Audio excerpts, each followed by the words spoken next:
आज तो 5 बच्चे शहीद हो रहे हैं, कल तो 5 लाख लोग शहीद हो गए। शहीद हो गए, जन्नत पहुंच गए, मगर इस्लाम मुस्कुराता रहा। इसलिए 5 आदमी की शहादत से आप कभी गमज़दा ना हो। वह लैट्रिन रूम में नहीं मरा है, वह एक्सीडेंट करके नहीं मरा है, वह शराब की भट्टी में नहीं मरा है, वह तवाइफ के कोठे पे नहीं मरा है, वह ग्रुप चला के औरतों की तरह सूद खाते खाते नहीं मरा है, वह सिनेमा हॉल में सिनेमा देखते हुए नहीं मरा है, वह छोकरीबाजी करते हुए नहीं मरा है, वह किसी काफिर की मोहब्बत में काफिर होकर एक लड़की से प्यार करने के चक्कर में नहीं मरा है, वह मस्जिद की हिफाजत में मरा है। इसलिए शहादत की आला मौत मरा है। अब जरा कुरान की एक बात मैं बताता हूं, क्योंकि आज करोड़ों लोग हिंदुस्तान में हैं जो ये कहते हैं कि अल्लाह की रहमत कहां है, हम जलील क्यों हो गए, हम रुसवा क्यों हो गए, हर तरफ हमारी जिल्लत के तमाशे क्यों, चर्चे क्यों हो रहे हैं। अब जरा देखिए कुरान शरीफ क्या कहता है। हम आज हैं, कल मर जाएंगे। आप आज हैं, कल मर जाएंगे। जो लोग 100 साल पहले पैदा हुए थे वो आज नहीं हैं, और जो आज हैं ये भी 100 साल के बाद नहीं रहेंगे। मगर इतना तो मानना पड़ेगा, इस्लाम पहले भी था, इस्लाम आज भी है, हम नहीं भी रहेंगे तो भी इस्लाम रहेगा। इस्लाम के ताल्लुक से ज्यादा फिक्र मत करें। आज तो 5 बच्चे शहीद हो रहे हैं, कल तो 5 लाख लोग शहीद हो गए। शहीद हो गए, जन्नत पहुंच गए, मगर इस्लाम मुस्कुराता रहा। इसलिए 5 आदमी की शहादत से आप कभी गमज़दा ना हो। वह लैट्रिन रूम में नहीं मरा है, वह एक्सीडेंट करके नहीं मरा है, वह शराब की भट्टी में नहीं मरा है, वह तवाइफ के कोठे पे नहीं मरा है, वह ग्रुप चला के औरतों की तरह सूद खाते खाते नहीं मरा है, वह सिनेमा हॉल में सिनेमा देखते हुए नहीं मरा है, वह छोकरीबाजी करते हुए नहीं मरा है, वह किसी काफिर की मोहब्बत में काफिर होकर एक लड़की से प्यार करने के चक्कर में नहीं मरा है, वह मस्जिद की हिफाजत में मरा है। इसलिए शहादत की आला मौत मरा है। शहादत किसी को नसीब नहीं होती, अल्लाह जिससे मोहब्बत करता है उसको नसीब होती है। सांप के मुंह में हाथ डाल करके शहादत नहीं मिलती है, बल्कि आदमी अब सुरक्षा करता हुआ मजहब इस्लाम की खातिर हिकमत व तदबीर से काम करता रहे। उस हालत में कोई काफिर पीछे से आके उसे मार दे, वो शहीद कहलाता है। अगर कोई पानी में खुद से छलांग लगा के मर गया, वह खुदकुशी किया, वह बुरी मौत मरा, वह जहन्नमी है। लेकिन कोई अगर पानी से गुजर रहा था, पांव फंसा कपड़े में उलझ गया, वही मर गया, तो ये शहादत की मौत मरा। सांप पीछे से आके काट लिया, बंदा मर गया, ये शहादत की मौत मरा। लेकिन कोई अपने से सांप की उंगली में मुंह डाल दे, मर जाए, वह खुदकुशी किया। कोई खुद से पानी में छलांग लगा दे, वह खुदकुशी किया। मस्जिद की हिफाजत में, कानून मुल्क की हिफाजत के लिए जो हुकूमत ने कानून दिया है, उसकी हिफाजत के लिए बंदा अगर खामोश मुजाहरा कर रहा हो, प्रोटेस्ट कर रहा हो, अब पीछे से कोई गोली चला दे, तो वह शहादत की मौत मरा है। उसे खुदकुशी वाली मौत नहीं कही जाएगी, साहब ये खुदकुशी करके मरा है, अपने से मौत को गले लगाया है। नहीं, अगर उतना ही मर जाए कि मदरसे पे हमला हो, मस्जिद पे हमला हो, कुरान पे हमला हो, और हम अपने घर में बैठ के टेलीविजन देखें और साहब अपने बाल बच्चों के साथ कहताब मारें और अपने आप के बचने पर कनात करें कि हम तो बचे हैं, वो मरा है, तो फिर तो उसका दिल ही जब मर चुका है, उसका मुसलमान रहना या मुसलमान नहीं रहना, जब दिल ही मर चुका हो, न मजहब की मोहब्बत, न मस्जिद की मोहब्बत, न खानका की मोहब्बत, तो उस मुर्दा से क्या होने वाला। अब जरा गौर से सुनिए, अल्लाह रब्बुल इज्जत मदद कैसे नाजिल करता है, और अल्लाह रब्बुल इज्जत मदद कैसे छीनता है, और अजाब कैसे नाजिल करता है। जो आयत करीमा मैंने पढ़ी है, फ़क़्सुसिल क़सस लअल्लहुम यतफ़क्करून, अल्लाह कहता है, ए हबीब आप लोगों के सामने एक किस्सा बयान कीजिए, जो कुछ इसमें बयान किया गया है लोगों के सामने बयान कीजिए। अब वो किस्सा क्या है, ताकि लोग ध्यान करें, लोग समझें, लोग वहां से नसीहत हासिल करें। अब कुरान पाक ने किस मामले को लेकर कहा कि किस्सा बयान कीजिए, लोगों के सामने उनका किस्सा बयान कीजिए, जिसका जिक्र इस आयत करीमा में है। बात यह है, जनाब मूसा अलैहिस्सलाम की निगरानी में, आपकी निगरानी में 6 लाख फौज बनी इसराइल की वो फौज चली दुश्मनों से मुकाबला करने के लिए 6 लाख फौज का दस्ता है। कमांडर इन चीफ कौन है? जनाब मूसा अलैहिस्सलाम। जनाब मूसा अल्लाह के रसूल, अल्लाह के पैगंबर, बड़े पैगंबर हैं। 1,24,000 अंबिया कराम में 313 रसूल और 313 में 5 साहिबे अजीमत रसूल। जरा देखें तकाज़े हालत के कौन है। अगर आज हम आगे बढ़ते हैं तो लोग कहते हैं लीडर कमजोर था, रहनुमा कमजोर था, इसलिए शिकस्त हो गई। अगर फतह वहां मिलती है जहां रहनुमा दबंग होता है। ये हमारी सोच है, लेकिन जरा इस आयत करीमा का तेवर आप मुलाहिजा कीजिए, इसके सियाक़ो सबाक़ शान नुज़ुल को देखिए। जनाब मूसा अलैहिस्सलाम सिर्फ नबी नहीं है बल्कि रसूल है। रसूल और नबी नहीं बल्कि उलुल अज़्म रसूल, साहिबे अज़ीमत रसूल। ये 5 खास रसूल जो साहिबे अज़ीमत, बड़े मर्तबा वाले रसूल है। एक नाम जनाब इब्राहिम अलैहिस्सलाम का है, एक नाम जनाब नूह अलैहिस्सलाम का है, एक नाम जनाब मूसा अलैहिस्सलाम का है, एक नाम जनाब ईसा अलैहिस्सलाम का है, और एक नाम इमामुल अंबिया वल मुरसलीन आकाए दो जहां अलैहिस्सलाम का है। ये 5 उलुल अज़्म रसूल है, बड़े रसूल। उसी में से एक नाम मूसा अलैहिस्सलाम का है। 6 लाख की फौज लेकर आप चले हैं दुश्मनों से मुकाबला करने के लिए। आप चले हैं 6 लाख की फौज लेकर। फतह तो यकीनी है क्योंकि एक रसूल कमांडर हैं, उनकी निगरानी में फौज जा रही है। जब आप दाखिल हुए बैतुल मुक़द्दस के उस इलाके में, जब आप दाखिल हुए तो फिर वहां क्या हुआ?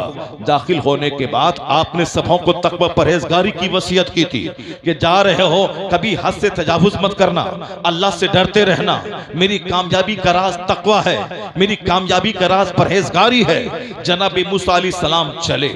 अब जिस कौम से आपका मुकाबला हो रहा है उस कौम में एक शख्स था जो मुस्तजाबुद दावत था। जब वहां के लोगों ने देखा कि मेरी हार पक्की है, 6 लाख फौज से मुकाबला करना हमारा मुश्किल है, तो वह लोग आ गए उस मुस्तजाबुद दावत बुजुर्ग के पास।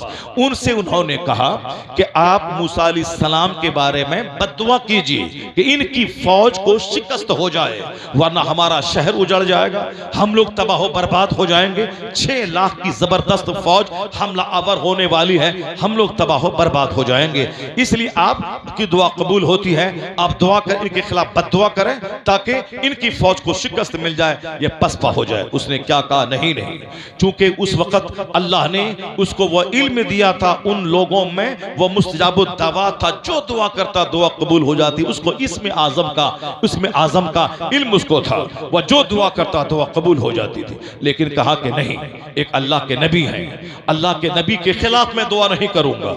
लोगों ने सोचा कि अब यह दुआ नहीं करेंगे तो अब क्या करना चाहिए? लोगों ने उनको तोहफा व तहाइफ देना शुरू किया, तोहफा व तहाइफ से नवाजना शुरू किया। इतने तहाइफ दिया, इतने गिफ्ट दिया, वह कौम के दबाव में आ गए। तोहफा व तहाइफ देकर अगर किसी मौलाना से गलत फतवा लिखवाया जाए, समझ लें वो पक्का दुनियादार। यह तोहफा व तहाइफ देकर उनको तबाह बर्बाद कर दिया गया। इस आयत करीमा में उस आदमी का जिक्र है जो मुस्तजाबुद दावत था, जिसे इसमें आजम का इल्म था, जो दुआ करता था दुआ कबूल हो जाती थी। लेकिन उन्होंने कौम के दबाव में आकर उन्होंने बद्दुआ के लिए हाँ भर दिया। पहले तो इनकार किया, नहीं होगा ऐसा, नहीं करूंगा ऐसा, मगर जब लोगों ने तोहफा ताइफ और गिफ्ट से नवाजना शुरू किया, ये उनकी मोहब्बत में, उनके दबाव में आकर बद्दुआ करने के लिए चले। और जिस ऊंटनी पर सवार होकर, जिस खच्चर पे सवार होकर चले, वो गधा बार बार घूम जाता था। आप उसको पिटाई करते थे मगर वो गधा नहीं जाता था। आपने इतनी पिटाई की कि आप चले पहाड़ पे वो शख्स गया अपनी कौम को लेकर और हाथ उठा के उन्होंने बद्दुआ करना शुरू किया। बनी इस्राइल की शिकस्त की बद्दुआ, जनाब मूसा अलैहिस्सलाम के मानने वालों की शिकस्त की जब बद्दुआ करना शुरू किया तो उसकी जबान पे बनी इस्राइल के बजाय उनकी कौम का नाम उसकी जबान पे आ जाता था। लोगों ने कहा कि ये क्या कर रहे हो, बनी इस्राइल के बजाय आप हमारे लिए बद्दुआ कर रहे हो। कहा मैं क्या करूं, जबान मेरे कब्जे में नहीं है, मैं अपने जबान को कंट्रोल में नहीं कर पा रहा हूं। चुनांचे उन्होंने जैसे ही बद्दुआ की जनाब मूसा अलैहिस्सलाम और की कौम के बारे में, उस आदमी की जबान कुत्ते की तरह लटक गई, सीने पे आ गई। अब उसकी जबान लटक गई, सारी जिंदगी उनकी जबान कुत्ते की तरह लटकी रही। कुरान कहता है मसलहु का मसलिल कल्ब, उसकी मिसाल कुत्ते की तरह। जब उन पर बोझ ला दो तो भी कुत्ता जबान निकालता है, और उसको छोड़ दो तो भी कुत्ता जबान निकालता है। हरीस और लालची दुनिया की मोहब्बत में गिरफ्तार होकर इसको अल्लाह ने बड़ा मर्तबा दिया था। ला रफ़अना हो, अल्लाह ने कहा हमने उसे वो इल्म दिया था कि हम उसको बुलंद कर देते, हम बुलंद कर देते, मगर वह जमीन पकड़ के रह गया, वह दुनिया लेके रह गया, वह हिर्स हवस और लालच का शिकार हो गया, वह लोगों के तोहफों ताइफ के दबाव में आकर बुलंद मर्तबे से नीचे गिर गया। अल्लाह कहता है उसकी मिसाल कुत्ते जैसी। जब उसको छोड़ो तो भी जबान निकालता है, बोझ ला दो तो भी जबान निकालता है। वो कहा कि अब तो हम बर्बाद हो गए, तबाह हो गए, अब हमारी दुनिया और आखिरत सब बर्बाद हो गई। लेकिन ए मेरी कौम, अगर तुम चाहती हो कि तुमको शिकस्त, उन मूसा अलैहिस्सलाम की कौम को शिकस्त हो जाए और तुम पर वो गालिब ना आए, तेरा शहर तबाह होने से बच जाए, तो हमारी एक ट्रिक पे तुम अमल करो। यानी अब तो मैं बर्बाद हो ही गया, मेरी आखिरत और दुनिया तबाह हो गई, मेरी जबान तो कुत्ते की तरह लटक गई, मगर एक बात पे अमल करना, इनकी फौज हार जाएगी। वो कौन सी बात थी?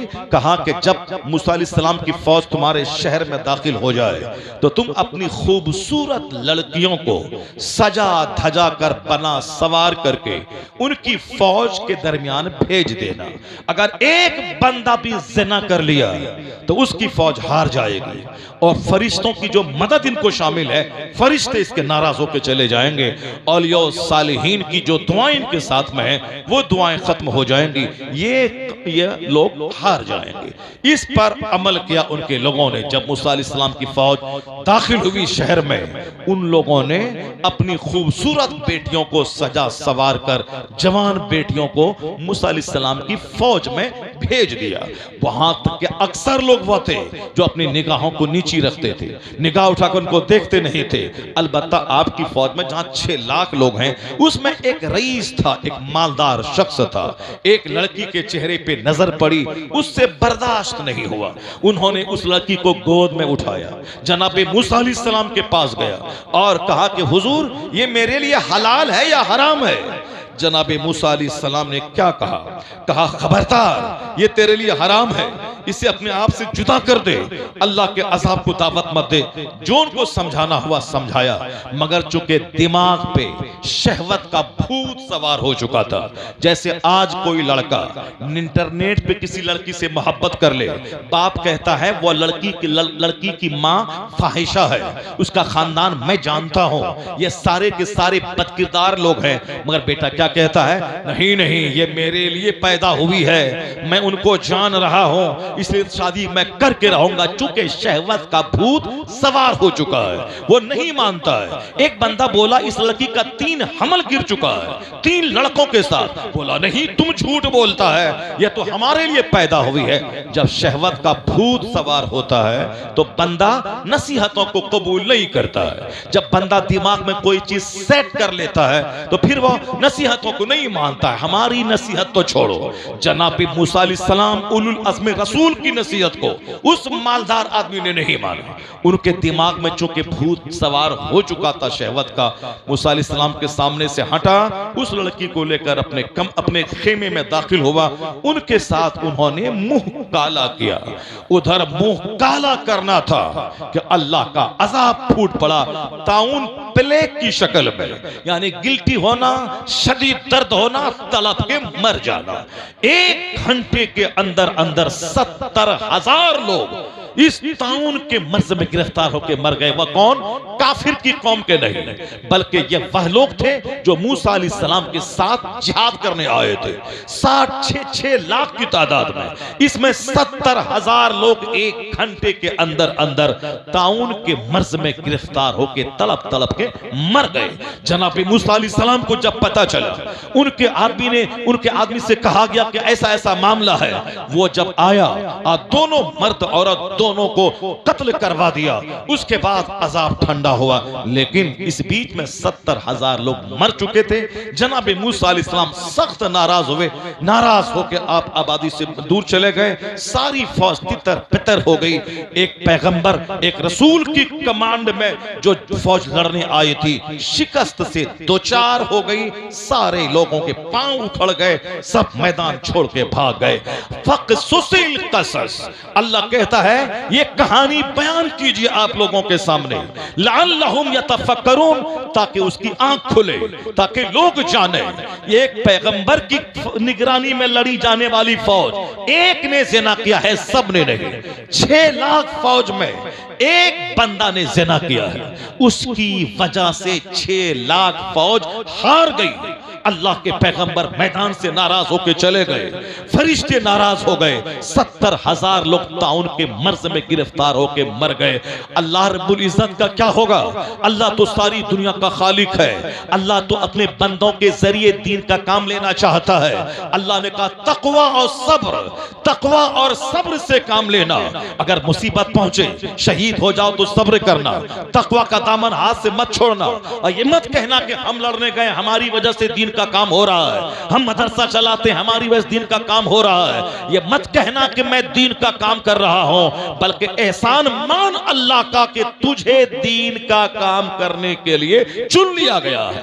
तुम ये मत बोलो एहसान मत रख के मैं बादशाह की खिदमत कर रहा हूं, बल्कि एहसान मान के बादशाह ने तुझको अपनी खिदमत के लिए मामूर किया है। मदरसा, मस्जिद, मौलाना, मौलवी, कुतुब, अब्दाल, वली, ये सब के सब अच्छा काम करें तो अपना फायदा जन्नत जाएंगे। मगर अल्लाह अपना दीन बचाना चाहता है तो अल्लाह के रसूल फरमाते इन्नल्लाह ला युअय्यिदु हाज़ा दीन बिर्रजुलिल फाजिर। अल्लाह जब इस्लाम की मदद लेना चाहता है तो फासिक व फाजिर लोगों से इस्लाम की मदद ले लेता है। जो काफिर इस्लाम मिटाने आता है उसी को कलमा पढ़ा के इस्लाम का कैडर बना दिया जाता है। सब कुछ करने वाला अल्लाह है, लेकिन फतह मिलती कब है? तकवा से, परहेजगारी से, हिम्मत और जुर्रत से। और शिकस्त कब मिलती है?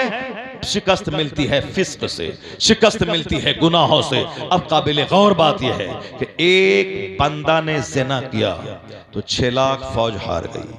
जहां कदम कदम पे जिना हो, हर घर में जिना हो, हर मोहल्ले में जिना हो, अमीरों के महल में जिना हो, फकीरों की झोपड़ी में जिना हो, मकई के खेत में जिना हो, बांस की बीटा में जिना हो, 5 स्टार होटल में जिना हो, गरीबों के मोहल्ले में जिना हो, मालदारों के महल में जिना हो। एक बंदा ने जिना किया तो 6 लाख फौज हार गई। और जब यहाँ कदम कदम पे जिना, कदम कदम पे सूद, कदम कदम पे यहाँ साहब हराम खोरी और हराम कारी, फिर भी ये कहना कि अल्लाह कहाँ है, अल्लाह के रसूल कहाँ है, अल्लाह की मदद कहाँ है, ऐन अल्लाह, अल्लाह कहाँ है? अल्लाह तेरी शहरक से भी ज्यादा करीब है। या मत बोल अल्लाह कहाँ है, या बोल के आप कहाँ है, आपकी औलाद कहाँ है, आपका घर कहाँ है, आपका समाज कहाँ है, आपकी मिल्लत कहाँ है, आपकी शादी बियाह कहाँ है, आपका खतना वलीमा कहाँ है, आपका नाचना गाना कहाँ है, आपकी मस्जिदें कहाँ है, आपकी खानका कहाँ है। इसलिए ज्यादा बातें ना बनाई जाए कि अल्लाह कहाँ है। अल्लाह अपने दीन की हिफाजत तो कर ही लेगा, मगर आपका क्या होगा? आज आप मर गए तो आपका क्या होगा? इसलिए दुनिया भर का टेंशन मत पालिए। हर आदमी अपनी तमाम बुराइयों से सच्ची तौबा कीजिए। जब पता चले कि इराक में तबाही आई, आप कहिए कि मेरे नमाज छोड़ने की वजह से तबाही आई है। जब पता चले कि उत्तर प्रदेश में आग लगी, आप ये समझें कि मेरे जिना करने की वजह से मेरे भाई का चमन जला है। सच्ची तौबा यहां होगी, यहां की मस्जिद आबाद होगी। इस तौबा की बरकतें दुनिया भर में शामिल हो जाएगी। सच्चा मोमिन वह है जो मुसीबतों से सबक हासिल करे। ऐसा नहीं है कि साहब उधर जल रहा है और हम घर में 3 घंटे बैठ के मोबाइल चला रहे हैं, वहां साहब संभल जल रहा है और हमारी टेलीविजन नहीं छूट रही, हमारे झूठ नहीं छूट रहे हैं, गीबत की महफिलें नहीं छूट रही हैं। हम इस वक्त में संकट की घड़ी में, जबकि हमारे भाई फिलिस्तीन में जख्मी हैं, हमारे भाई हर तरफ परेशान हैं, हम वहां जाके लड़ नहीं सकते हैं, दुआ तो कर सकते हैं। तहज्जुद तो पढ़ सकते हैं, इशराक तो पढ़ सकते हैं, 5 पारा रोजाना कुरान तो पढ़ सकते हैं, गुटखा पान छोड़ करके जबान पे दुरूद तो जारी कर सकते हैं, मगर कुछ नहीं, बल्कि वो अल्लाह का काम है, अल्लाह जानेगा, मेरा काम जो है वो काम करता रहूंगा। इस बेहिसी के साथ कौम का फलाह नहीं होता है। अक्लमंद है वह जो नसीहत हासिल करे, अक्लमंद है वह जो दूसरों को देखने के बाद इबरत हासिल करे। आका अलैहिस्सलाम फरमाते हैं, एक वक्त ऐसा आएगा कि दुनिया की सारी कौमें तुझे लूट काट खाने के लिए दौड़ेंगी, तुझे मिटाने के लिए दौड़ेंगी। जैसे दस्तरखान बिछाने के बाद आवाज लगाई जाती है कि आइए खाना खाइए, तो दुनिया की सारी कौमें तुझको मारने, पीटने, काटने के लिए एक दूसरे को